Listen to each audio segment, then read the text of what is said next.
All right, we're in the Snow City 9-hole Cup. We're in Thursday's qualifying round in the rookie division. They've changed the cutoff zone. They've added on to it. I think it's 25% bigger, so 75% of the group is going to make it. What they should do is just give everybody 3 days to qualify. Give everybody more opportunity. All right, probably works out the same. Probably works out the same. All right, let's see if we can fill all 4 slots. So we're playing in this tournament, and this is going to be at the City Park holes. I'm going to be using Golf Clash Notebook to look at some images. We'll have to bounce around a little. So hole number 1 of Snow City is hole number 2 of City Park. All right. The other day, for some reason, I was having a problem setting it up. I always spin the screen around so that I can get this green center line that I have right here. I want that. Where I want it is right along this, but my ball guide's like way the hell out here. So I was thinking the other day that I needed to be off of this one, but it's really, I need to be off of this one. And I want to be out that direction no, it was 3 3/4 rings, excuse me, 3 3/4 rings. Max topspin, max left-hand side spin, max curl, no overpower, 10% on the drive. So if I'm hitting against a little bit of headwind, I may put just a titch of overpower, but I'm not going to try and like blast through it because I'm going to stay on that track. The deal is I just won't get as far. All right, that's the plan. That is the plan. Let's see if we can put that into action. Bag number 2 and a kingmaker. So my goal out here is to get, and I didn't write these numbers down. My goal out in this area is to be in my minimum, I believe it's minimum, let me write some notes here. I think it's in minimum sniper. It is in sniper. The cool thing about it is if you're on this side of the gap, if you're over here on this side of the gap, there's a good chance that you can start off on the green side and go right out the cup. And you can take all of this crap out of play. If you're in this landing zone, you're going to have to bounce and then bounce over all of that to get up. And your angle is better if when you're doing this approach shot, the farther on this side you are, the more you'll open up. But you may lose a little bit of distance when you think about your arc. So if you were in this spot and you were over here, you may have a better shot from over here, but you may have a little bit more distance. So it's kind of a half of one, 6 of one, half a dozen of another.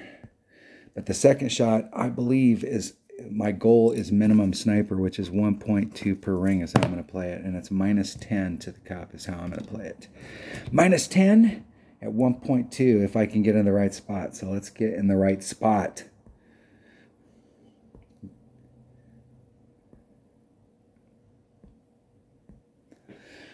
Off we roll. See if I can go first.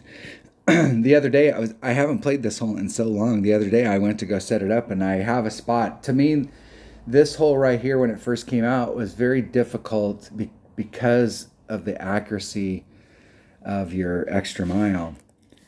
You can get in a lot of trouble in a hole like this. Put that right on that. I want to be 3 3/4 rings off.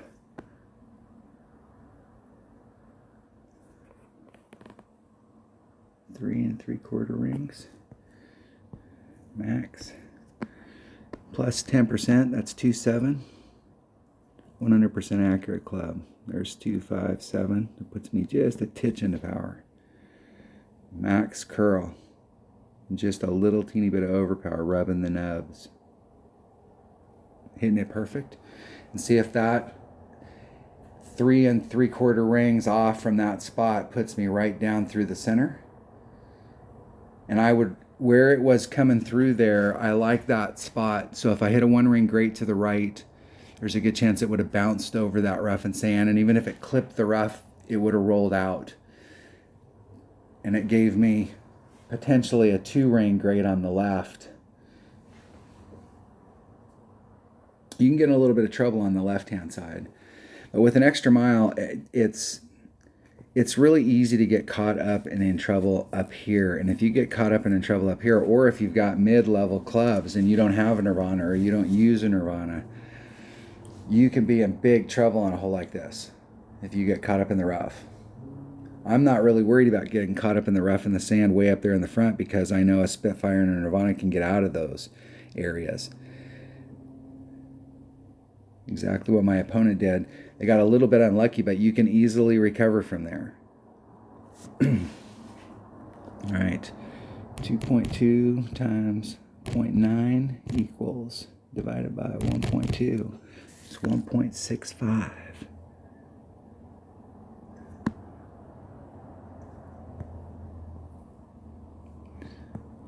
Hey, are you going to really do that to me? All right. I guess that's it. Would be 1.98 rings. So 2 rings.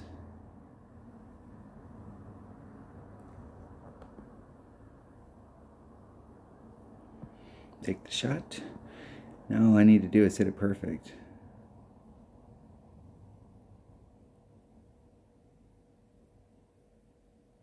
Hitting it perfect. See if we can get in the hole. I gotta look. That's going too fast, I think.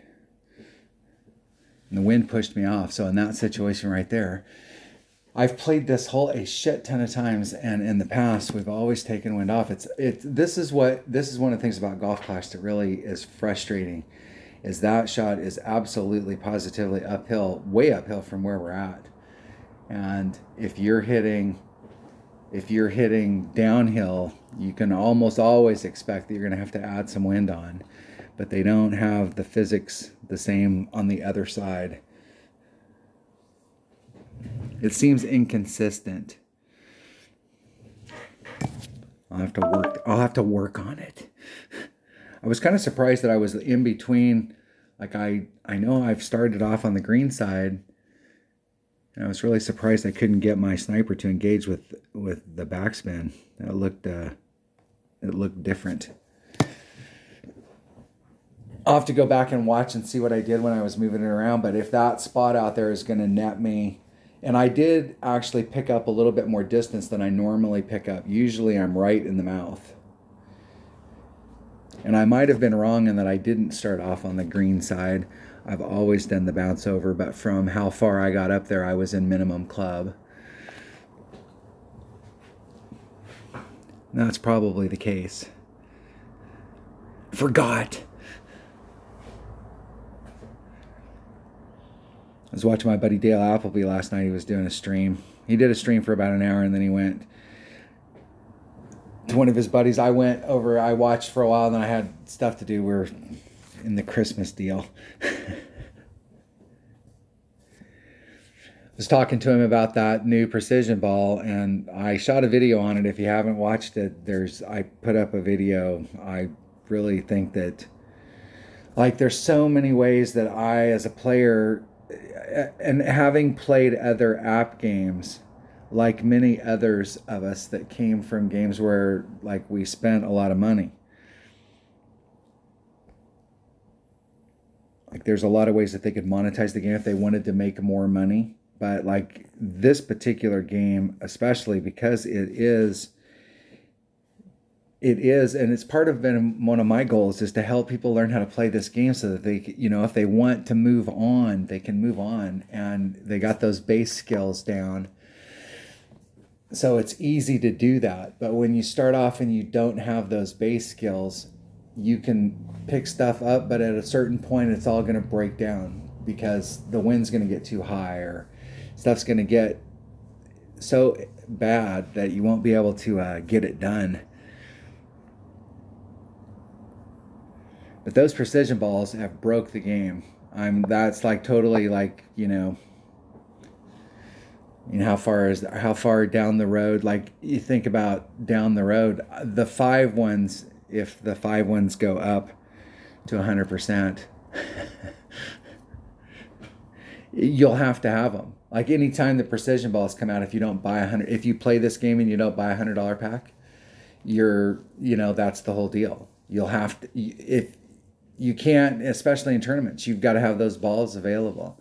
The ones that they're out there right now, there's 2 of the par 3s that those 2 par 3s take a 1 power 3 side spin ball. I was hoping to get away with a 2 side spin ball on one of them, but it really, the way that the side spin is now versus how it used to be, it takes just a little over a 2 side spin ball. So having them right now on a par 3, those low wind 1 power balls, but there's a lot of bigger holes too where you're laying yourself up, putting yourself into a spot, and you can get to that same spot with a 1 power ball. It's all about the second shot. That it's going to change the whole dynamics of the game to the point where you'll have to have those balls. Like there's no more of the just like the skill set that's in the deal. I mean, people can pull those balls out, and if they have a big enough inventory of them, if you buy bigger packs, then you're going to end up with power ones in every category. So you could potentially just use a precision ball on every hole, and then you'd have the right ball on every hole. Yeah, it's a crazy deal. I'm surprised, especially because EA Sports paid like $400 million or some outrageous amount of money. I have to look it up. It's a big dollar figure to buy Playdemic. And within a year to do this, to break the game. I have a lot of friends and I've played other EA games. I have a lot of friends that are like, well, it won't take EA very long to break your game. And I'm like, well, we'll see. I called one of them yesterday and told them about these precision balls, and they're like, wow, when did they start? It took them that long to break it. All right, let's see which way the wind's blowing. If we get a good wind on this, and we are not getting a good wind. Now, that wind is close enough to, if we think about how the course is set up, it's close enough, our red line, we're going to get this kind of angle. We want our ball where we're going. We're okay if it drifts more to the right. So if we catch it, this wind is not helping us, but at least it's getting us momentum in that direction. It might just be like right on the edge of doable with this is where, because it would actually be better probably to use a berserker, because it'll cut the wind down a little bit more. I'm not going to get any, the snow globe's only going to make it worse. We have to have some kind of positive wind in order to pull out a snow globe. So the only thing that would help me here is to cut the wind down a little.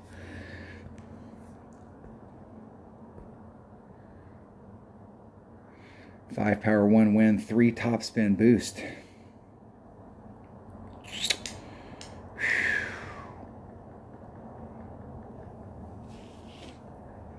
Let me try one of those. Now I'm gonna wait until the weekend round, but I definitely want to keep that in mind.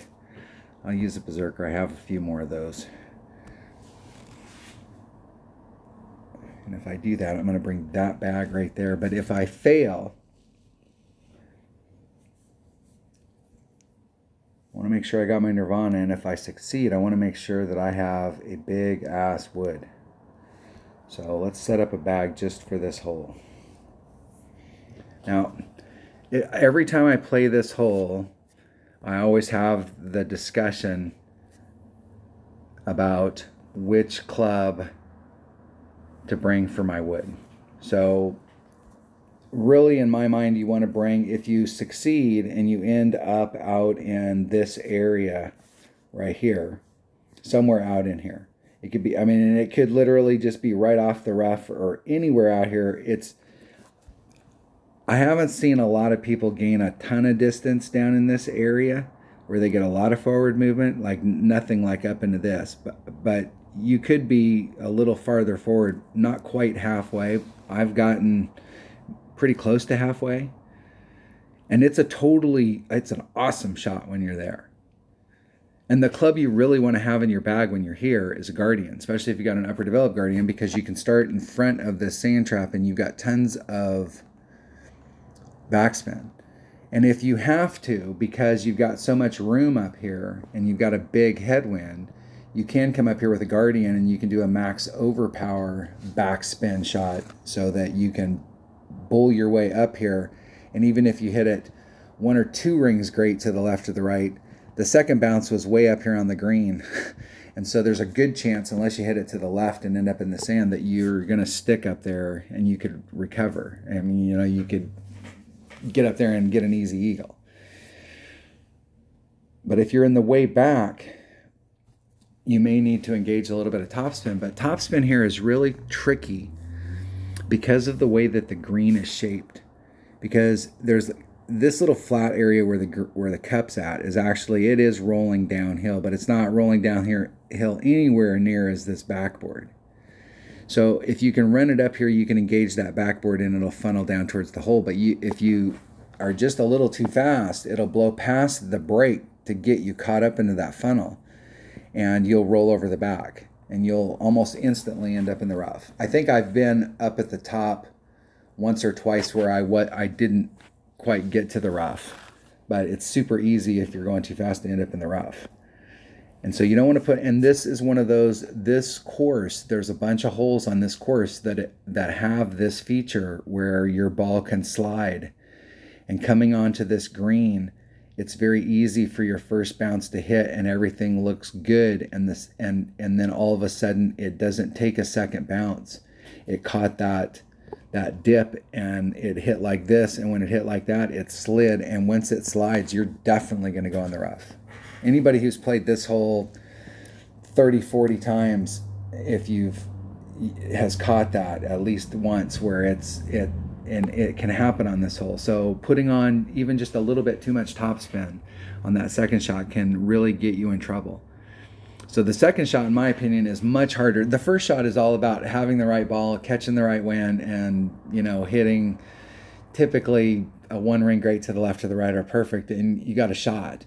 But the second shot is a bitch.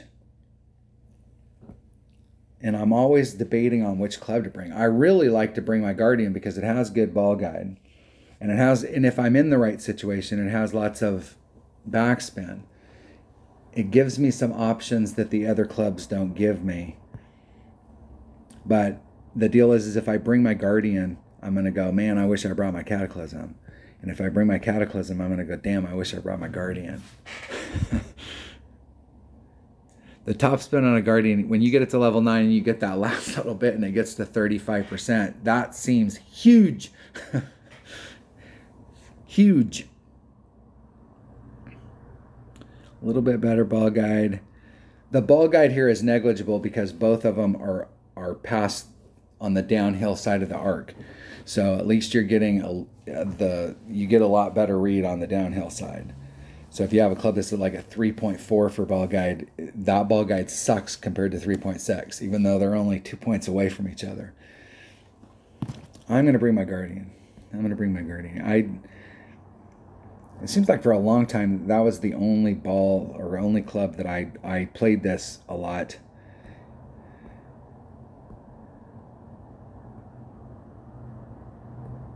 Here we go. Hole number 2. I'm going for it. Now, if I end up in the rough out there, it's not a big deal.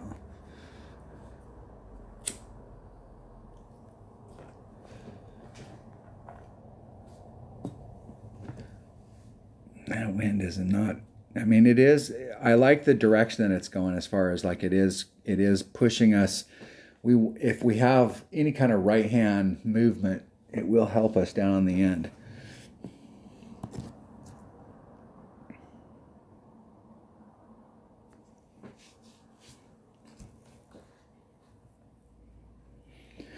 All right, here we go.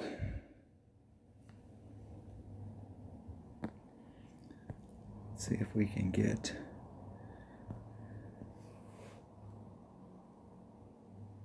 I want to be dead center in the middle down there. I'm going to do a 10%, so that's a 4. I'm going to do a 2-ring pull. Even though I'm not moving out any wind, I'm taking out the side wind. I'm going to do a little over. That's about a 10%.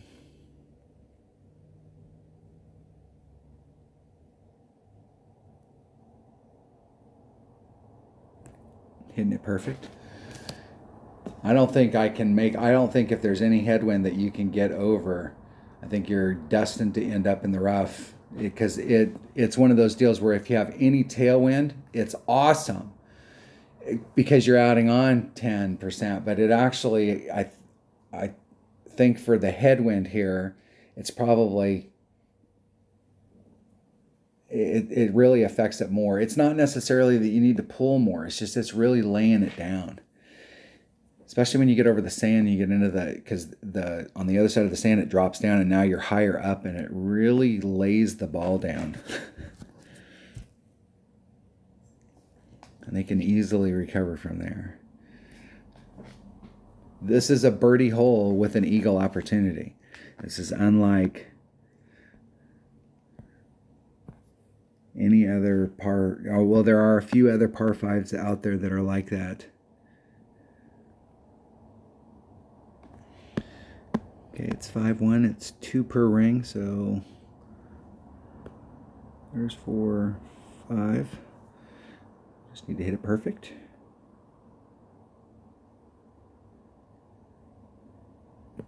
Hitting it perfect. Now I should be in exactly the same spot that you are if you're laying it up. So I didn't risk anything, but I took the chance that I could get over to the other side. It's worth taking the chance. And I think with a little bit of headwind like that, it would be better if I worked out the max overpower hook shot, where you do the max overpower reverse hook, maximum right hand side, or maximum right hand curl, maximum left hand side spin. Especially if you have a bigger side spin ball, you give yourself at least a shot. All right, I'm doing -10 to the cup. See if it works out for us. See if I can get my trusty dusty calculator out of here. 0.9 times 4.1, 3.69. Where am I at in my club? There's max. I'm at max. Divided by 1.1. 335. I'm going to move it like 35 because of that headwind.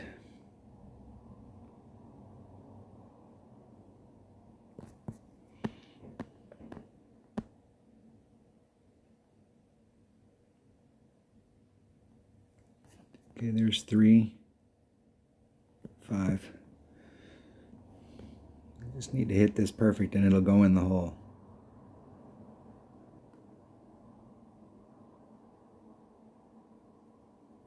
Hitting it perfect. Get the cup. Get in. Slightly over pulled it.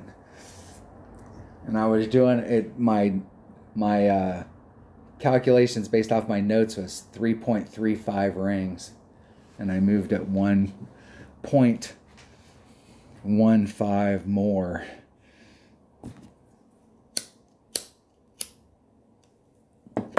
And I over pulled it over the hole. That was of my own doing. I didn't trust my numbers. I was trying to think back on the tournament. I went back and watched one of the past tournaments that these holes that we're in to get an idea of different ways to look at the holes. I see what I was playing at the time. You can go back and watch some of my older videos, and I played some of the holes different. Some of these holes, there's a bunch of, especially the par 3s, I specifically, intentionally played them different to like find a shot that I liked. Some of the par 3s have great shots for hole-in-one, but they're scary as hell.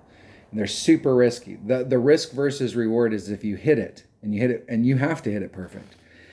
If you hit it and you hit it perfect, you have a really high success rate at getting hole-in-one. But if you don't hit it perfect, and you didn't make a great wind adjustment, you're in big, big trouble. And on those holes, some of those holes I do go for it, and some of those holes I'm a wussy. For me, it's all the thing about like looking at the holes and seeing where you can epic fail. And it's like there are a bunch of opportunities to pick up shots, and I would rather do that on those holes. This is definitely a hole right here where we can go for a shot. I'm going to use a katana because I have them. I have not purchased any of these precision balls, and I'm torn on it, because the deal is that that's the whole thing, is once you start buying those precision balls and you get used to using those precision balls, that's all you're going to want to use, and that's all you're going to be playing against. So they tightened up the bullseye not too long ago. I don't know. Most of you have probably played long enough, you remember them changing the bullseye, which they did, which they changed, but it's still, they changed only the bullseye. The rest of the stuff is exactly the same. They made it tighter. Now they're going to open it back up again and make it wider by selling you precision balls, and you'll have to have them. You'll have to. But I'm not going to take one. I'm going to take a Katana. And I'm not discouraging you from buying them. You'll have to. I'm telling you, you'll have to buy them. But right now I'm going to use the Katana. And I'm just going to try and hit it perfect. I'm going to attempt to hit it perfect. All right, what am I doing here? I'm doing like, so back in the day when we had, before they came out with the 4 and the 5 side spin, it was 4 1/4 right hand side spin. So I think now that's like 2 and a sliver, somewhere in that neighborhood. We'll see. All right, let's just play it. And I'm gonna do just a straight up shot, 1 per 1 plus 0.2.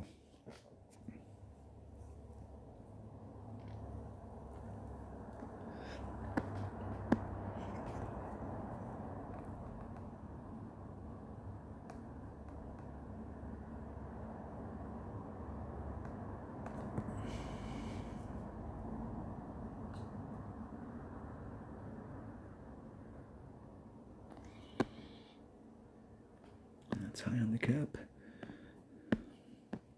It's 2.8 plus 0.2, so 3 rings. 1, 2, 3.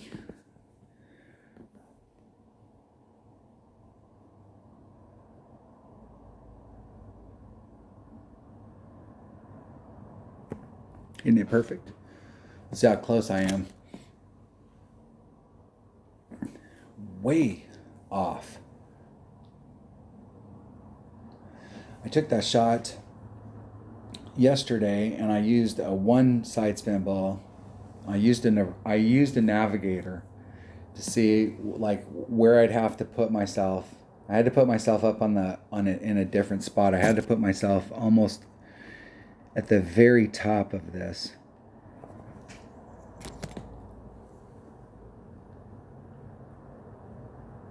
I'm gonna have to work on this hole. I'm gonna have to work on that, on the setup on there, and not worry about where I have it, but like put it in the spot that I want it, and then dial it up, and then I can go back and watch the video on it and see what my adjustment was.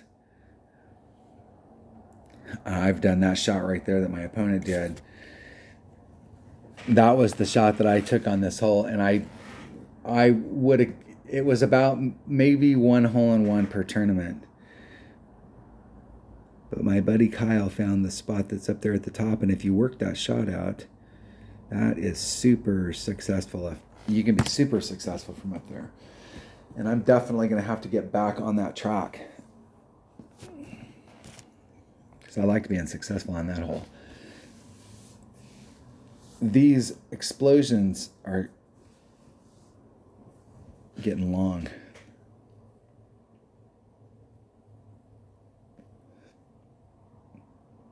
I have it on there trying to get those, getting the practice tokens.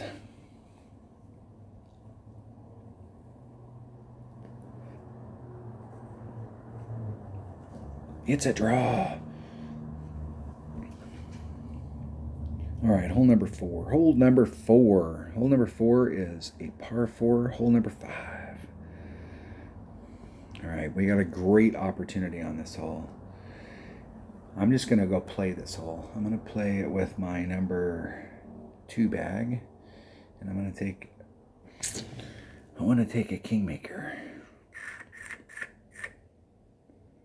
I'll take a pumpkin. Let's put some fire on it. I'll have to buy some Kingmakers. Here we roll. All right, what have I got on my notes here? Rock, Kingmaker. You can use a QB. I used a QB on this for a long time. I've just switched out and I play exclusively with my rock now, but there's nothing wrong with QB. QB has, and in a situation, sometimes with this headwind, the rock, it'll be beneficial because the rock's red line it's got more distance. So I'll actually be able to put it in the spot that I want and pull it back from the red line, set the shot up so that when I can have room to adjust the wind out and I don't have to do any overpower. But if you're in those situations where, as far as distance goes, you're pulling your rock back to take the shot, you may be better off to use your quarterback because it has more topspin. So there's sometimes we have to set the shot up where we pull back a little bit to set the shot up, but we really want to go farther forward. And the QB will work better than the rock. When your QB is your primary accurate club, as you're working it up in levels, the rock is there's times when the rock is better.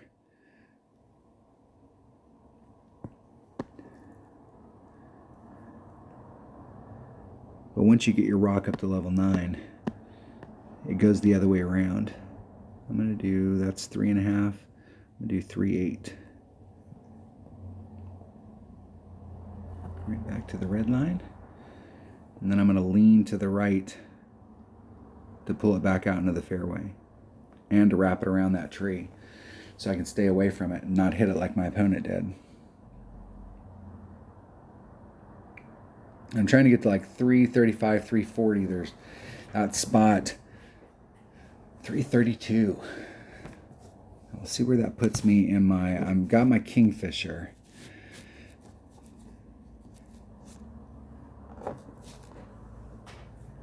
This hole always pisses me off because I feel like I should be taking wind off. Because once again, it's another one of those shots that's uphill. But the math doesn't always work out with Playdemic on the uphill shots like it does on the downhill shots.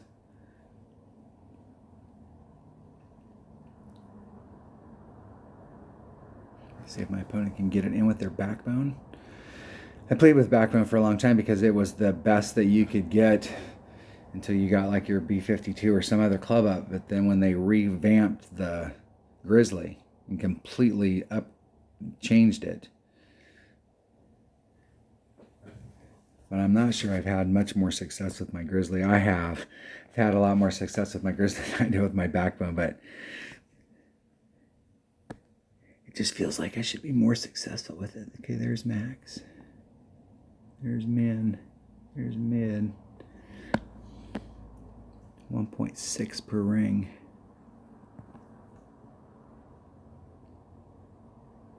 I don't like the color of this green with this purple ball guide because you can't see, it's hard for me to see the purple on this orange. 2.5, and I'm going to do 1.6 per ring, so there's 1.6. that leaves me 9. So 2/3.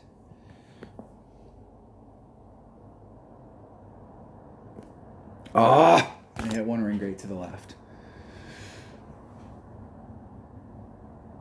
And that would have been a really nice look at on a perfect. I think I would have, it was so close right there, I almost feel like I would have missed it on the other side of the cup on the perfect. It would have been really close.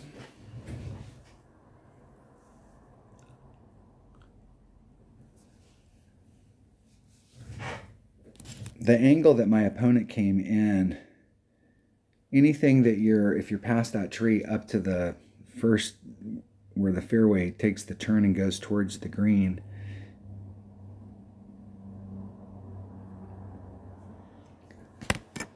get a really nice look at it from over there. All right, no eagle for me. Give myself looks at it.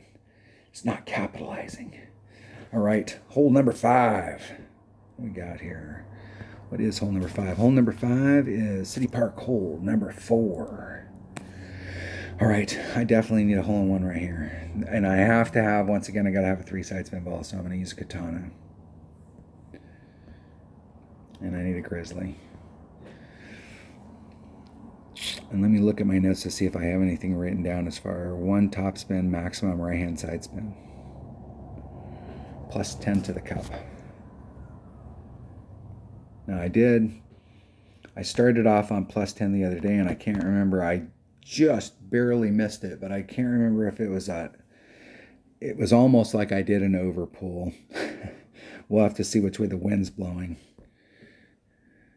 All right, here we go. Which way is the wind blowing? We're getting due tailwind, so I'm going to do the 10%. This wind is problematic because it puts our adjustment where we could potentially get involved with the sand.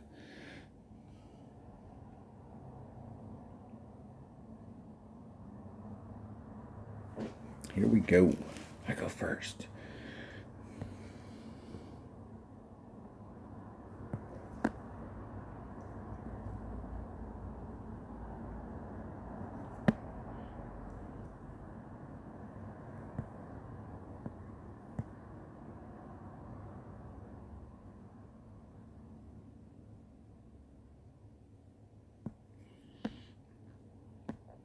Okay, 4-2, 4.62 rings.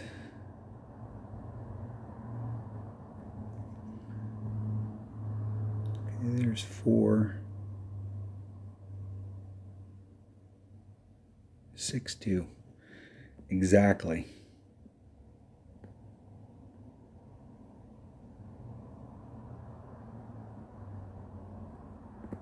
Hit it 1 ring great to the right. Let's see. In the hole. So the 1 ring great to the right and in the hole. So I'll have to go back and look at how the wind was there. It's hard to tell in that area when you hit a 1 ring great to the left or the right, especially on the right hand side. You hit farther into the rough. And so you're closer to the sand right there. You're deeper in it. It's still the same shade of green, so I'm not sure. Like, it does change like how much bounce you get when you're in the first cut versus the second cut of the rough. Here it looks like we only have a first cut.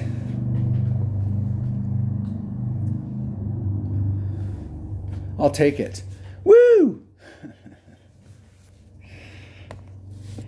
Anytime you can get a drop. The whole deal is, especially if you've watched my channel for a long time, the whole thing is that I've won a lot of tournaments. I've done well in a lot of tournaments.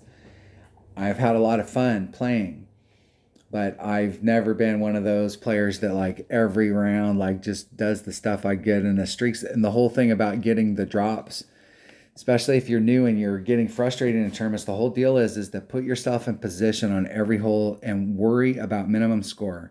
You never want to leave with less than minimum score, but your whole goal is to put yourself in the best spot for the money shot. And if you do that 9 times, you do that every time you get there, 18 times in a tournament, if you do that, you're bound to get either a little bit of luck or you'll get on track and you'll be on a perfect streak and you're getting those drops. It's just about putting yourself in the right spot over and over. Because I am by far not the best player at this game, but the whole deal is it's all about consistency.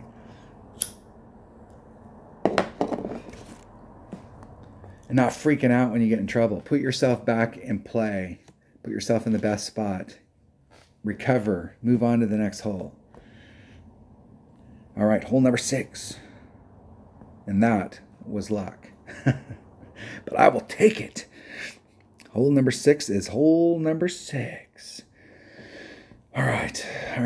I haven't had any problems on the hole as far as getting caught up here, although I did come real damn close the other day on this shot.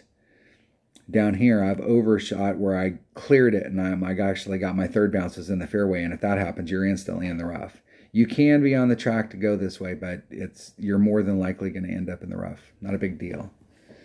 Bring a Nirvana or upper level off-road or something that's got a lot of distance. All right, I'm going to do 20% on the drive. Taking an extra mile, and I want to bring a Kingmaker, so I may have to buy some Kingmakers.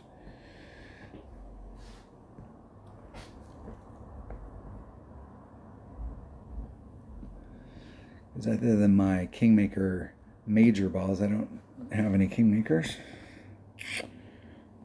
So let's buy some balls. There we go. Select the Kingmaker, and I'm going to take my extra mile.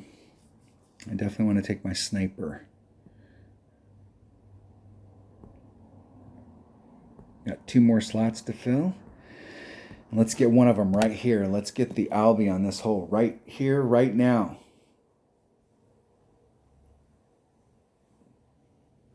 Let's make up for not getting the Eagle on hole number 2.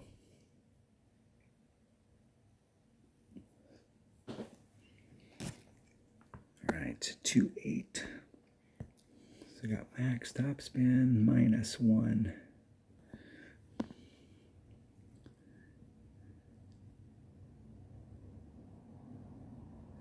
I'm going to pull back a little. So that's 2.8, that's 4, 5, 6.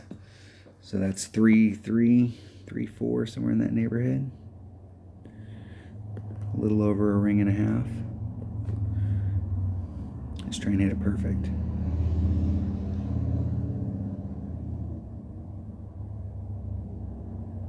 Hitting it perfect.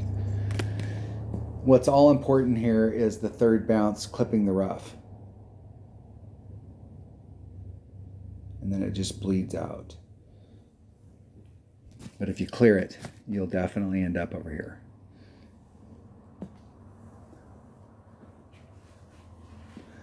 The main thing there on your drive is to try and give yourself as much room as you can to the left and the right from yours as you're going through this zone. So you really want to be like, the perfect spot is forward of me right here where you're fully in this arm. You got a really, really good shot from the flat down there. And look how uphill the cup is from where we're at. This is another one of those holes that we really should be doing. I'm going to do -5 to the cup. 0.95 times whatever the wind is, divided by 1. 2.7. It's 2.56 rings.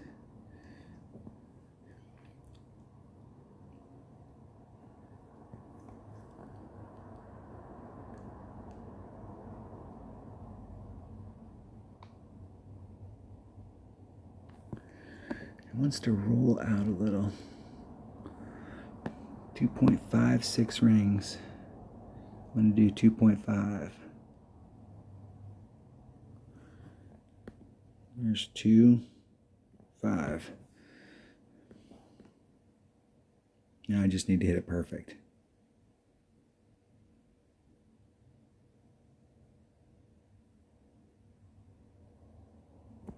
Hitting it perfect. Get in the hole.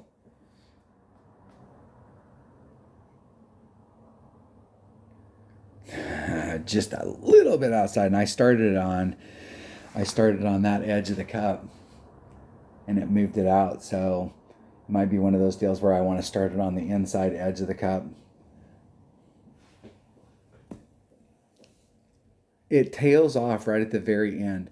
Like right at the very end, it breaks, and it breaks to the, from our direction right here, it breaks to the right at the very end. And there's times when I've had the speed was just right and the ball was going right towards the cup, and then right at the very last gasp, it broke off to the right. And I was hoping it was going to drop down, but I hit it through that break.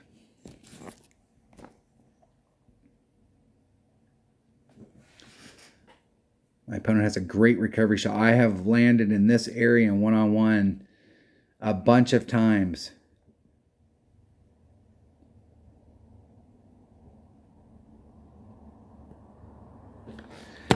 because that was the landing zone.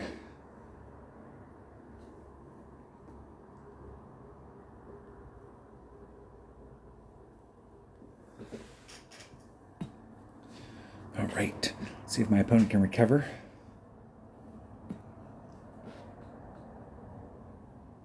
Wind will play a factor on this shot.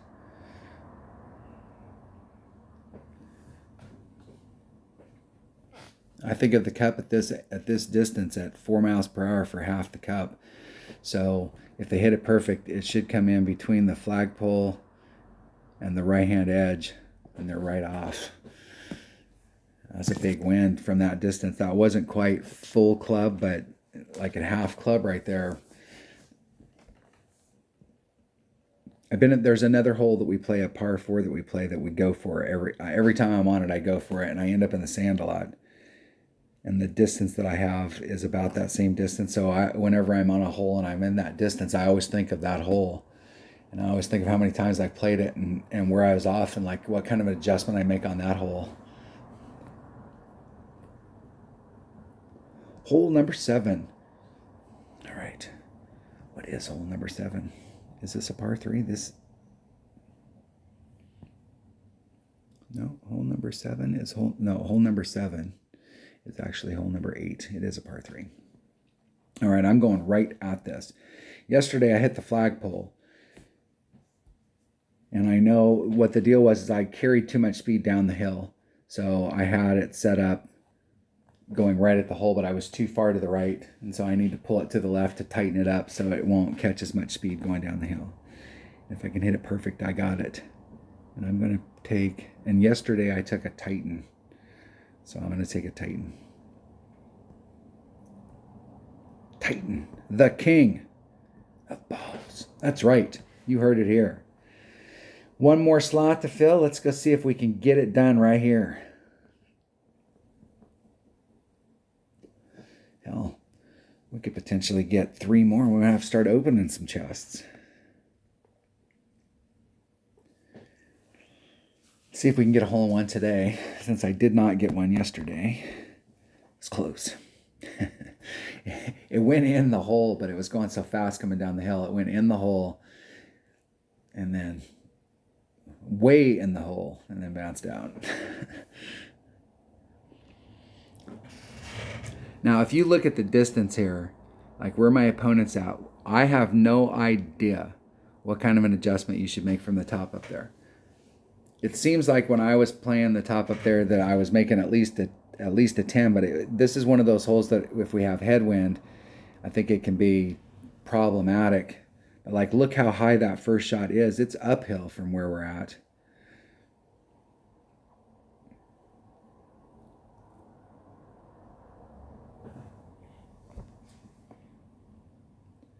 Where they came in on the green trying to roll it down, there's another shot where you can go right out the green and not involve that hill whatsoever. Okay, it's maximum back and maximum right.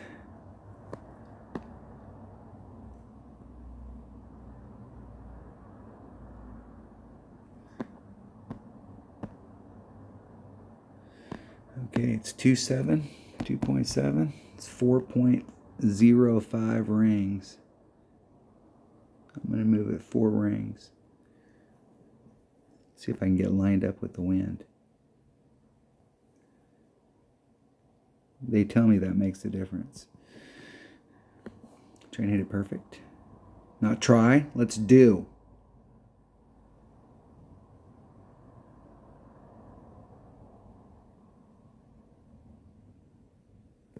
Hitting it perfect. I'm giving myself more time to actually try and hit perfects.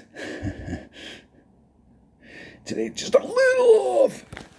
And by pulling it down towards the cup to get it so it doesn't have as much speed coming down the hill, I lose the little bit of ball guide right at the very bottom where it gets to the cup. So I have to extrapolate it.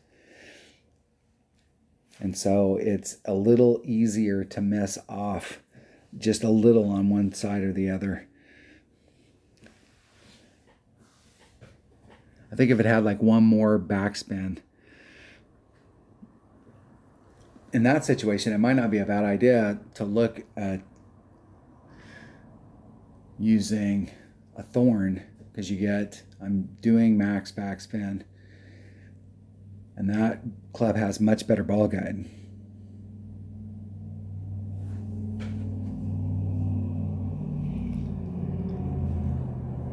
Which is funny, now that I think about it. Isn't it perfect? In the hole. All right. We're still on track. I think we're shooting a -12, so we're 1 up. I'm giving myself looks. Let's go look at hole number 8. Now, I have 0 notes written down for hole number 8, which is hole number 7. I was dinking around yesterday, so I hit it out with, I think I used a Titan. And I was going against, and it wasn't that big of a headwind, but it was like a 3-mile-an-hour headwind. But it definitely, my first bounce was here. And when I was in max overpower, my first bounce was out in this area in the rough. So even though I was going against a headwind, and I can't remember which direction it was running, I think it was going in this direction. My red line was like up in this area. And so it was definitely going to push me off, and I was trying to work my way here, and I think my first bounce was here. My first bounce out in this direction. So it was way off. So if we have headwind, I'm definitely going to have to bring a bigger ball than a 3-power ball.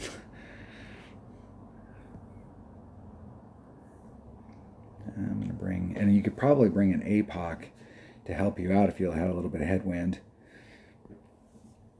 Or you can just lay it up down there and do the shot coming in at it. I'm going to just lay it up down there and do the shot coming in at it. So I'm going to bring my number 2 bag. Let me look at that one more time. Which way was the wind blowing? Oh, we're getting favorable wind. We'll see. This shot is best taken with a katana, with a Kingmaker, or a katana, any of the side spin stuff. So Quasar, you can easily get it down with a Marlin to get up there, but you don't have as good a shot at picking it up because you don't have the spin to get it. You got to come out at a different angle.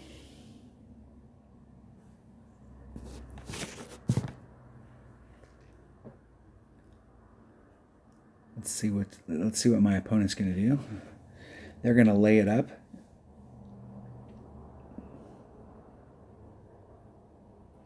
Now, here's the deal. If you're going to lay this shot up, why wouldn't you use a 100% accurate club? Because they're pulling back from their red line with a 1-power ball with the extra mile. So, like, if you were using your quarterback or your rock, your red line's going to be where they're at. And you have a club that's 100% accurate, which means that 2 of your quarterback's rings fit into 1 of your extra mile. So when you hit a 1 ring great to the left or the right, it's nothing on a QB and a rock. It's very easy to recover. Now my opponent is in an excellent spot. Nice shot. But the deal is that why would you, consistency-wise, if you took that shot 100 times, you're going to be more consistent with a 100% accurate club.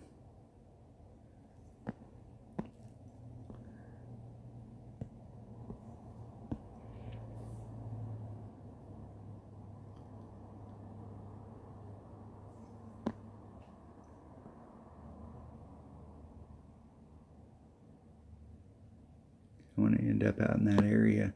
So 4-4, it's a little over 2 rings. And I'm going to put the forward power back in it.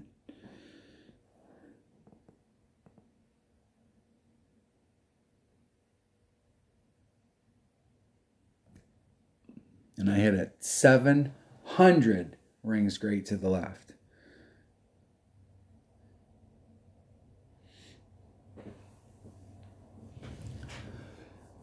And I easily would have made it over if I would have been on track. Because you can see where I'm at in and where I would have been. If you go to the right of where I'm at, you're in the fairway.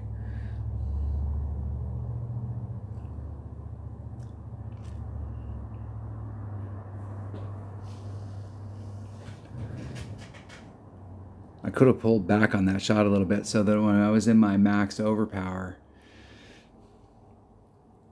that last bounce was in the rough. And I was hoping that I was going to clip the rough and then just roll out in front. Because if you get too far forward up there, those rocks don't bounce. You can't bounce off those rocks as much as you think you should be able to.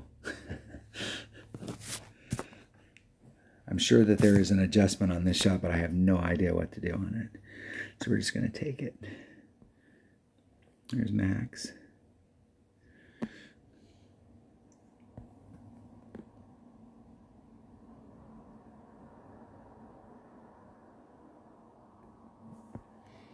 Two seven.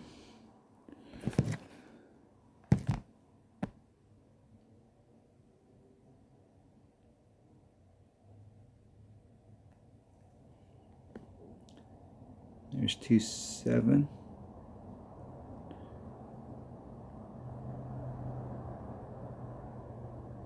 Forgot I was in my Nirvana.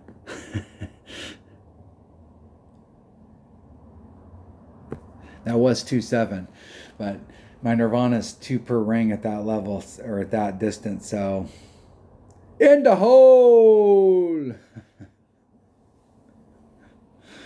and I hit it great. That's great. That's another sign of luck right there. That's the deal. Gotta have a little luck on your side. If you can't be good, be lucky. The force is with me. I am one with the force. That's right. In the hole. Woo! All right, let's see what we have up here at the top.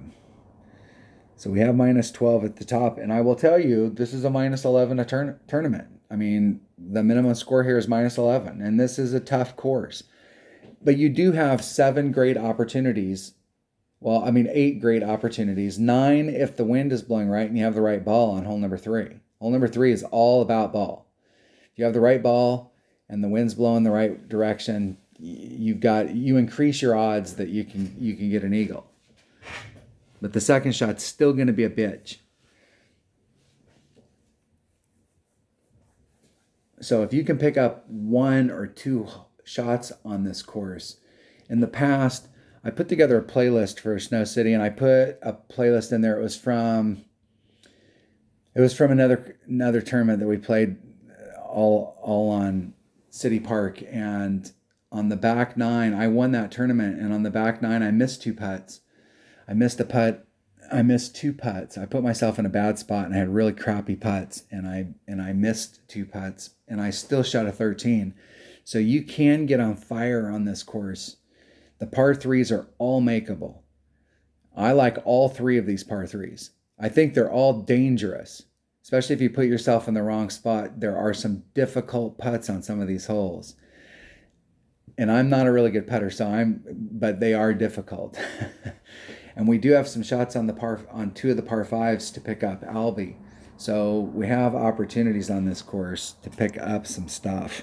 But it's not going to be, in the tournaments that I've seen this in before, you can very easily be in brackets where 26s can win the tournament.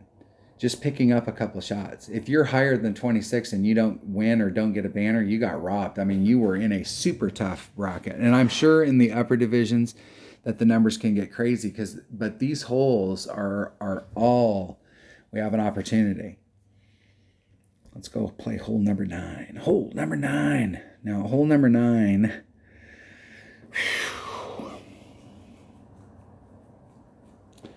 Is a 100% setup shot. Now, yesterday, I was using a Kingmaker, and I think I was what I've been trying to do on this shot is I take this shot with my rock. I have to have a Kingmaker. I need a 3 side spin, 3 power ball. And my goal is to get to the absolute very tip, like where it starts to curve in here and where it starts to curve in here, right in this zone right here. That's where I want to be, because if you're in that zone, you can do a rough bump with a 3 power ball. Now, you can bring a 4 power ball And if you're down in this zone, you can do it. But the setup for the drive is going to be different. So you're going to have to find the spot so that you can, because it doesn't do you any good if you get up there and then you lay it up here, because you've just lost the distance that you just brought with that ball. You have to get down into that range. If you're here, you can take the shot off the island. You still get a great shot at it, but you have a really good shot at it if you're in this front area. And depending on which way the wind is blowing, and we're going to have to open a chest. Might as well open that one. Save a few jimmies. Get the next one rolling. See if we can win a chest on hole number 9. Let's get the Albie right here. This is a hole that can be Albied. I've picked up a lot of Albies, and I've had some success on this hole in tournaments. Not picking up the Albie every time, but like getting the Albie in the rounds, and like a lot of weekend round Albies on this hole. Do 4 1/4 rings off. Got a little teeny bit of headwind, so I'm gonna put just a sliver. It was at the plus 13. I'm 4 1/4 rings off.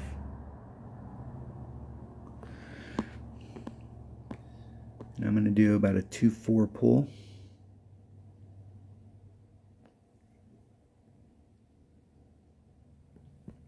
Which is about 10% the max curl. Hitting it perfect. And hopefully that little teeny bit of topspin does not bite me in the ass. And rolling right up there in the front. Now it should. I might have, the wind is going to be crosswind on this next shot, so it shouldn't be any headwind.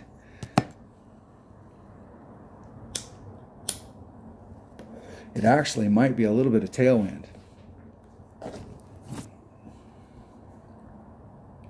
This is one of those holes that where I take some wind off and I'm on one side of the cup, and I shoot the regular shot and I'm on the other side of the cup, or I miss the cup, and then so you're either like, it just goes in the hole.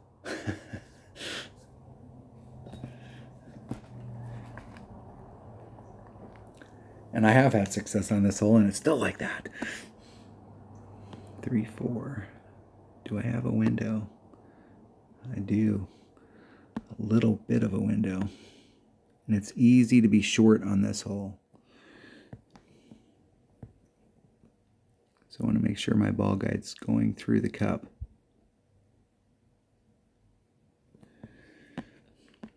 And I'm just going to do a straight up adjustment.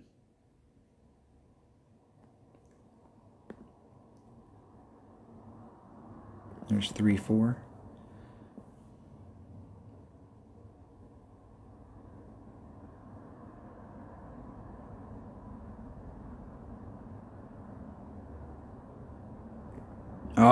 And it one ring right to the right.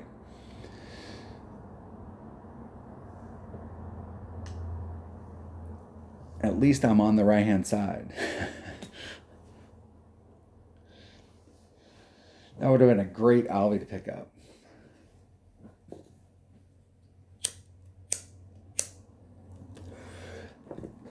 That shot right there was so close. That might have been within the 60%. That might have been one of those shots that with a precision ball, like it would be difficult. I'd have to set that shot up. And the deal is you wouldn't be able to take the shot that I took there because it's only a 1 power. But down the road, when they have the 3 power precision balls, you'll definitely want to get some just for these types of holes. That's what I'm saying. They've never done anything before that I felt like broke the game. Like I don't think a lot of people really sat down and did the math on what it was going to mean when they did the club card trading for people like me that have been playing since the game came out, because I had a shit ton of cards. So I had like my extra mile, and a bunch of my rares were instantly maxed out at the new level. I still had, all of them were going in between 8 and 9. And so it wasn't very long after they did that I had all of my rares maxed out. All all but one. My thorn, that's why I was laughing earlier. I think my thorn is no, that's a short iron. My razor. So I do have my thorn. There was one of the holes we were on earlier that more backspin, that par 3. And that might be a better club to bring than the Grizzly because it has more backspin and it has more ball guide. All right, that's how you shoot a -13. You get lucky on a couple holes. But I think if I look back on those, even on hole number 3, not getting out there to the other side, I still was in the perfect spot for the normal look at eagle. So I think on every single hole this round, I put myself in a position to at least give myself a look at trying to pick up a shot, and caught a little bit of luck on 2 of the holes, and that's how it goes. So I will take it. There you have it. But I can think of a couple of those holes that those precision balls definitely would have could have, that, especially that last hole right there. That would have been nice. There was several holes on there I didn't hit perfect that it could have really, really helped. Let's look at my thorn. And I was in Grizzly, so I was in Grizzly and I was thinking thorn. So what has backspin here? My Saturn. Not quite as much ball guide. In this situation, when you're using that much backspin, ball guide is not, because as you tighten up doing the backspin and the ball guide tightens up, you can sometimes achieve the same ball guide with the 3.9 that you could with the 4.4. Not quite, but it's not as big a gap as you would think it would be. That ball guide is nice. All right, I guess I could use my Grim Reaper.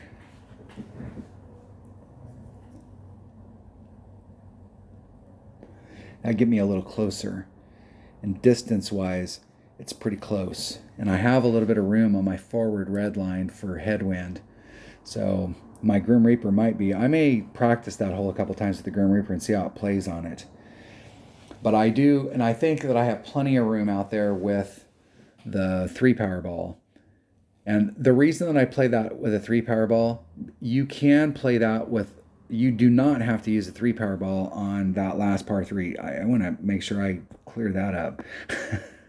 I think it was hole number 7. No, it was hole number 8. It's hole number 7, but it's hole number 8 on the course. If you're playing this shot up here, you do not have to use a Titan. I use a Titan on that because that 50% wind adjustment that I do when I'm down here, I do a 50% wind adjustment. I have no idea what we're currently doing for a wind adjustment up here at the top.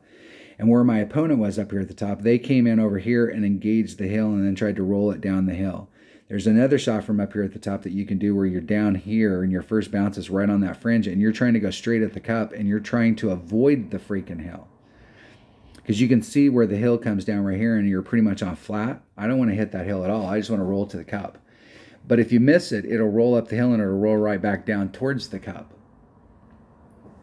I think I even missed it one time and came down. I hit it so far off that I missed it and it came down and I ended up getting a hole in one. I think I got super lucky once.